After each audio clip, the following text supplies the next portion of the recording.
Salam dəyərli izləyicilər, 15 oktyabr 2025-ci il Ramiz Mehdiyev işi ilə bağlı ölkədə bir neçə məşhur şəxs həbs edilə bilər. Prezident administrasiyasının sabiq rəhbəri akademik Ramiz Mehdiyev barəsində başlanan cinayət işinin miqyası artıq genişlənməkdədir. İstintaq çərçivəsində artıq onun uzun illər yaxın çevrəsində yer alan və müxtəlif dövrlərdə birgə fəaliyyət göstərmiş şəxslərin də adları hallanır. Onlardan biri sabiq deputat, Milli Elmlər Akademiyasının İşlər İdarəsinin sabiq müdürü Elton Arzumanoğlu Məmmədovdur. O hazırda AMEA Sosial Xidmətlər Şöbəsinin müdürüdür. Bu arada qeyd edək ki, Elton Məmmədov sabiq Nəqliyyat naziri Ziya Məmmədovun qardaşıdır. Elton Məmmədov 1954-cü ildə Ucarda anadan olub və Milli Məclisin 2-ci, 3-cü və 5-ci çağırış deputatı olub.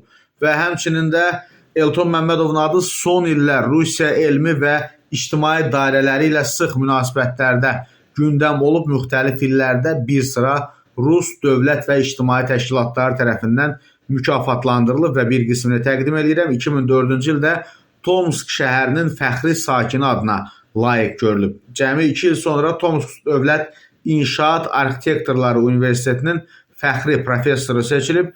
2019-cu ildə həmin universitetin fəxri məzunu adını alıb. MDB Parlamentlərarası Assambleyasının Sadrojestva əməkdaşlıq ordeni ilə təltif olunub. Baltik Assambleyasının medalı və Çelyabinsk traktor zavodunun əməkdə fərqlənməyə görə qızıl döş nişanı ilə təltif edilib və bu mükafatların əksəriyyəti Rusiya və MDB strukturları tərəfindən təqdim edilib və bu fakt onun Moskva elmi siyasi dairələri ilə sabit əlaqələrini də təsdiqləyir və məlumatlı mənbələrin Musavat.com-a verdiyi məlumata görə Ramiz Mehdiyev ilə bağlı araşdırmalarda bir sıra epizodlarda Elton Məmmədovun da adı keçir. Xüsusilə Ramiz Mehdiyev ilə birlikdə çalışdığı dövrdə bir sıra maliyyə pozuntularında iştirakı ehtimal edilir. Məlumatlara əsasən həmin illərdə Akademiyanın strateji inkişaf layihələri və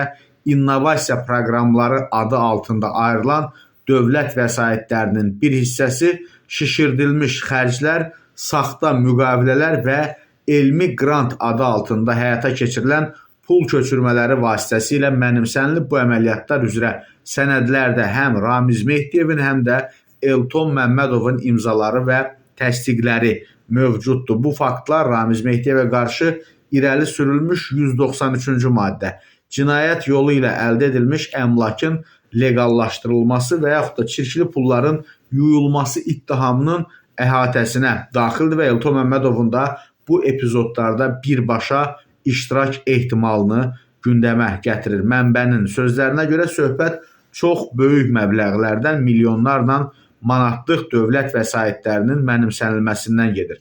Və Musavat.com-un əldə etdiyi məlumatlara görə Elton Məmmədovun da həbsi istisna edilmir. Azərbaycan mediasında artıq bu ehtimal açıq şəkildə müzakirə olunur.